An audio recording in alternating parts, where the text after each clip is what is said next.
Good evening mga ka-Queen of Vlogs. So, bagong gupit yung aking bangs. Ibibida ko muna dito ngayon sa part ng Aroroy.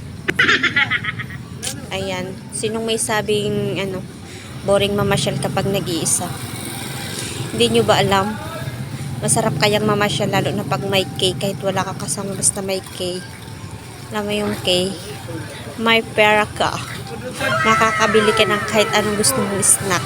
Kaya ngayong gabi ay mag-shake si Queen of Vlog. Kasi kaninang tanghali ay napakainit. Tumataba na yata si Queen of Vlog. Kaso yung aking bangs hindi bumabagi sa aking noo. Ayan. Ay naku, ano ba yan? Bangs lover din kasi si Queen of Vlog. Kaya kahit hindi bagay, ayan, parang may kanding na may bangs. Wait lang ha. Bibili tayo ng shake. Shake. Sobra kasing init kahit gabi na. Hi guys. Ito na yung aking nabili. Cup. Ewan ko anong taste nito. Tara, taste na natin. Wait lang.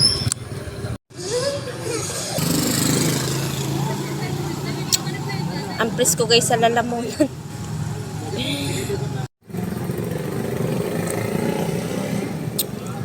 Parang may curfew ngayon eh. Tumutunog yung yung umiikot yung patrol yata yan. Buti na lang si Queen of Vlog ay overage na hindi na tayo dito mahuli o makukulong. O, ang makahanap sa akin dyan may milk tea kayong libre. Paunahan na lang. Hanapin nyo ako dito sa park. Nandito pa ako hanggang bukas ng gabi. Ay, bukas ng gabi babalik din pala ako dito. Natatawa talaga ako guys sa aking sa aking bangs. Kasi naninibago na naman ako sa mukha ko, parang ang laki-laki, tapos parang yung kanding na may bangs. Ayan. Ganito talaga yung hitsura ko pag bagong gupit, pero pag medyo mahaba na bumabagay din naman sa mukha ko. Sinabayan pa ng aking eyebags. In fairness, nakakatawa pala yung yung tumatawa ka kahit may problema ka.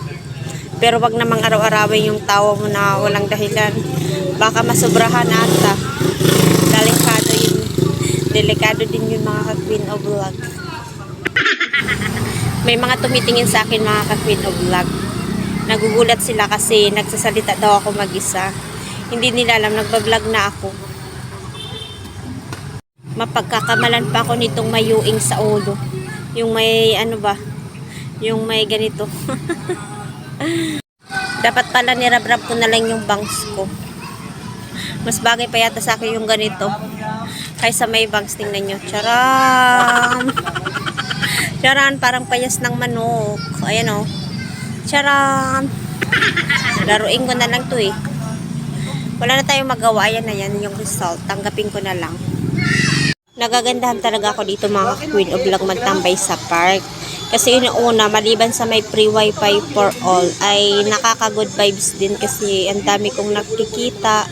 Tapos, yung fresh air nga, kasi sobrang init ngayon ng panahon. Diba?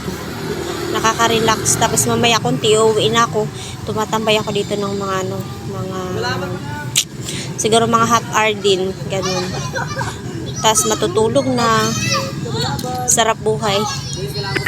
Shout out na lang dito sa mga nagsisigawang habal-habal. Ayan o, nasa likuran ko lang yung mga habal-habal. Charan! Di makita.